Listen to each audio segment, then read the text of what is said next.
What's good, y'all? Welcome back to another episode of Third and Reckless. I'm your host, JP, and I want to welcome y'all back to the channel. If y'all haven't seen this yet, make sure y'all like, comment, share, and subscribe.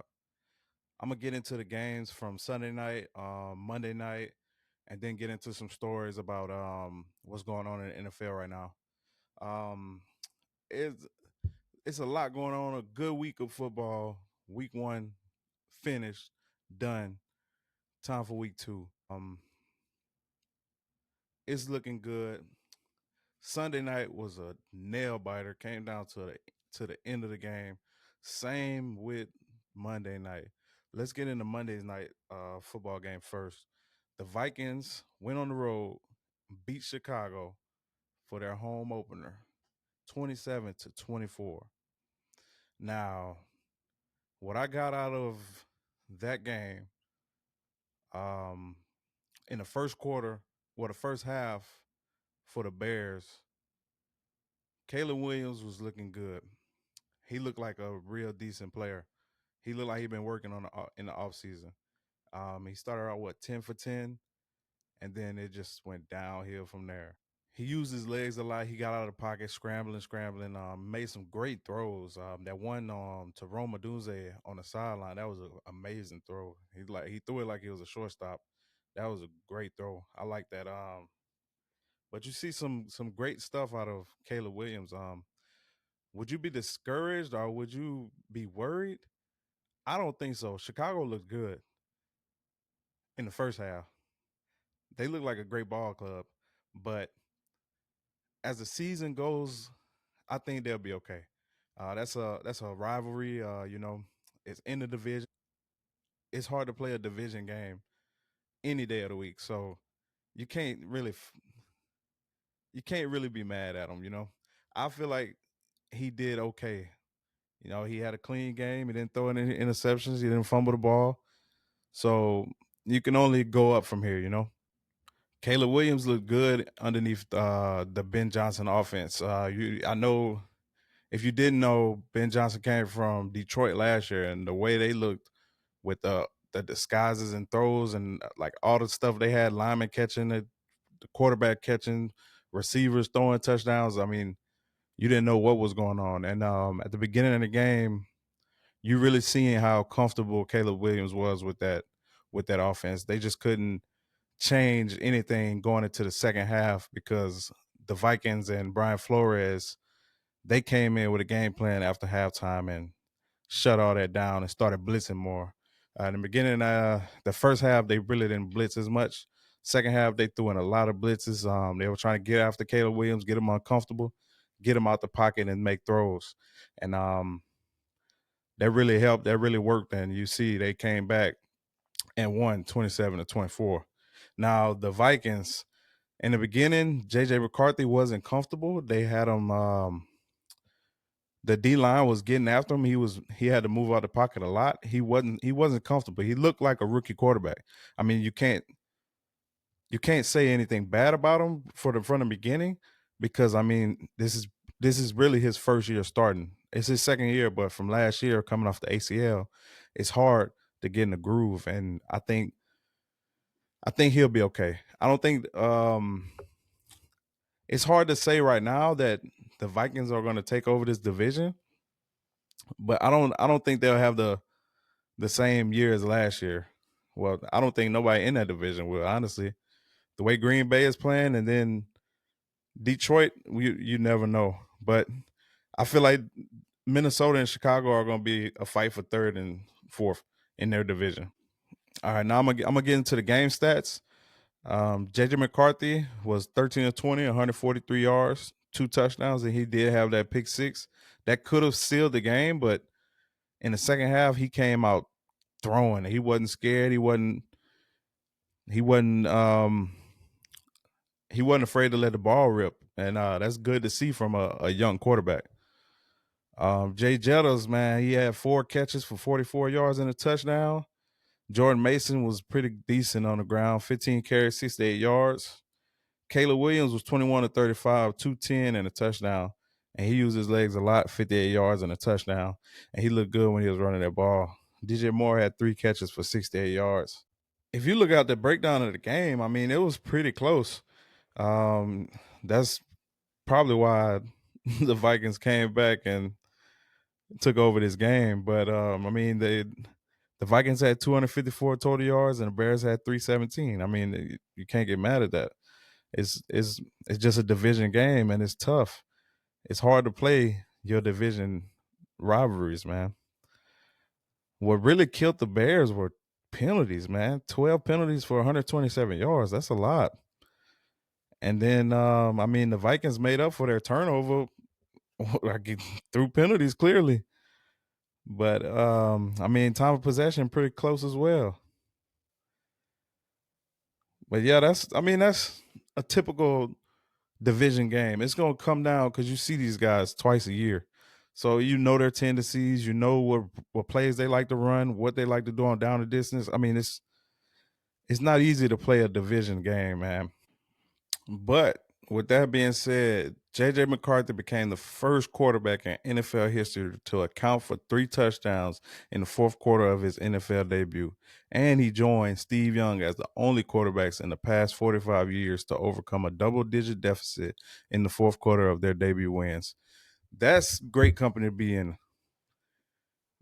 I mean, when you're talking about Steve Young, one of the greatest quarterbacks to play the game, you're in great company. If your name is mentioned with that, I mean, I know he's still in a very, very young age, and you cannot compare him to Steve Young. But I mean, you're doing things that you want a quarterback to do that's young, so that way they can grow and learn from what they're doing now. Now let's get into this Bills and Ravens game, man, on Sunday night. That was a great game. If you're a Bills fan, Ravens fans not so much. That's a hard pill to swallow. When you're up by 15, if you're up by 14 or more points, you have to stop being so conservative. You're trying to run the clock down. You're trying to run the air out of the ball. You're not getting any first downs. You have to be very careful. Not only that, you cannot turn the ball over. Derrick Henry is an amazing running back. He knows better. That was a very costly mistake. That one turnover. Well, I'll get to that later. So let's get to the stats. If I told you that Lamar Jackson was 14 to 19, 209 yards, 2 touchdowns, Derrick Henry has 18 carries, 169 yards with 2 touchdowns. Zay Flowers 7 catches for 143 yards with 1 touchdown, and they scored 40 points. Would you believe that they lost that game? That's not like nobody will believe that somebody NFL team scored 40 points and lost unless you was the Bengals last year. But that game was, man, the game of football comes down to 2 to 3 plays.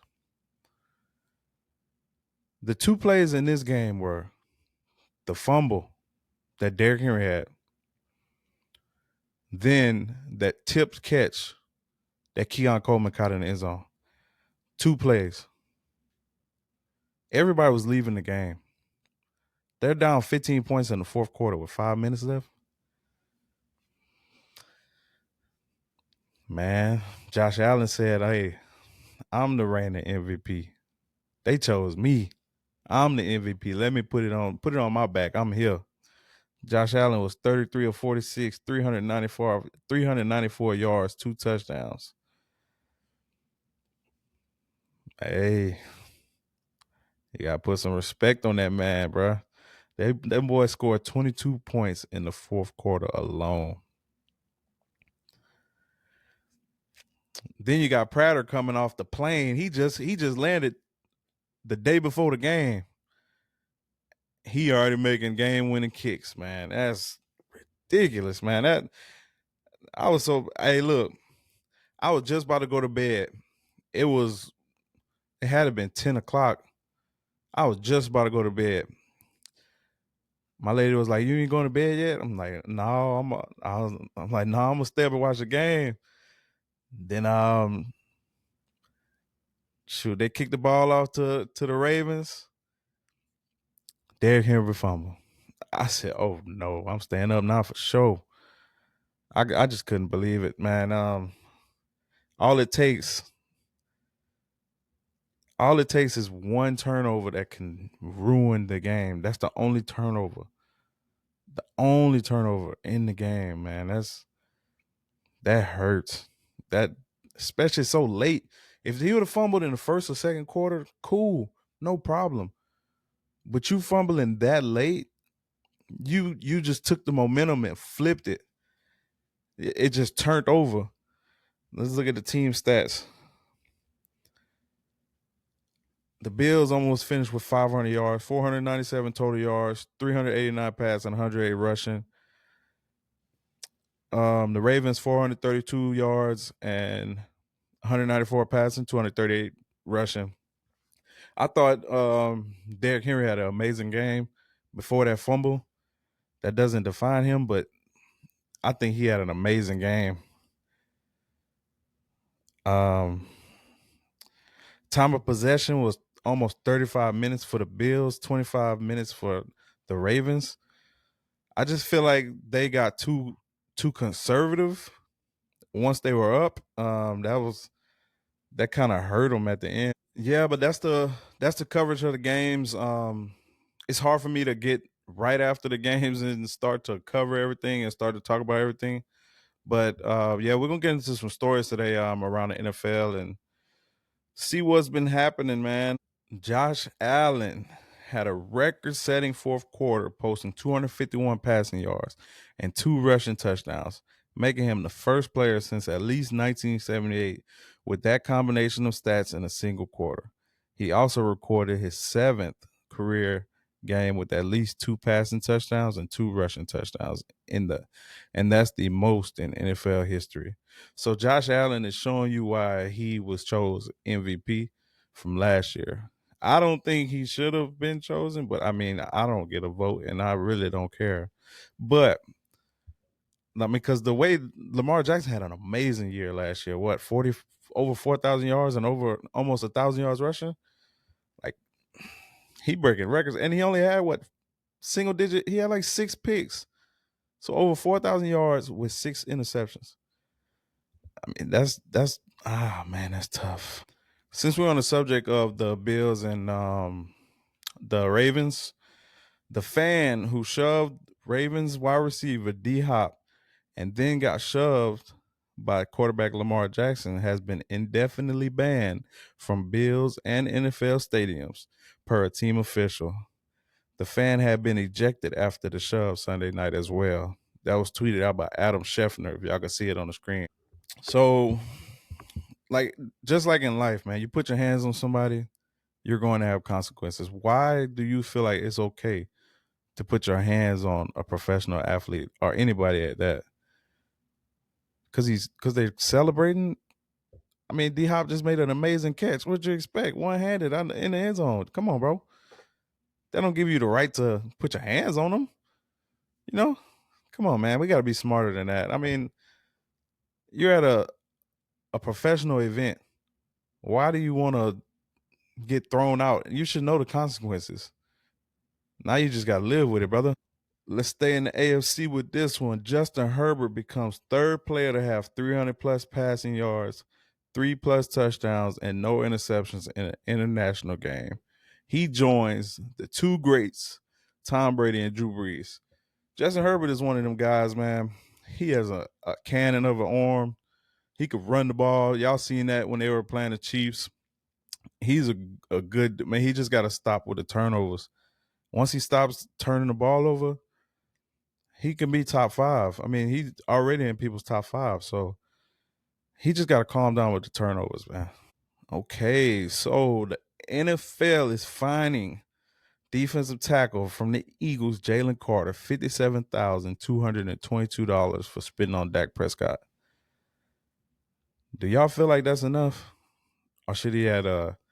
I think that's his game check. That might. I don't know. I have to look into that. That might be his game check. Don't quote me on that. But do you think he deserved to have more? I don't. Do you think that he should have got fined more? The league also says the game he was ejected for will serve as a 1 game suspension. So he's not getting suspended afterwards. That's crazy. You spit on somebody, you don't get suspended. I mean, I guess they're saying that 1 game was a suspension. Okay. And moving on, let's go with Aaron Rodgers. He ties a Tom Brady record. Okay. The Steelers quarterback threw for 4 touchdown passes with 0 interceptions against the Jets, making the 28th marking the 28th time in his career that he's hit those numbers.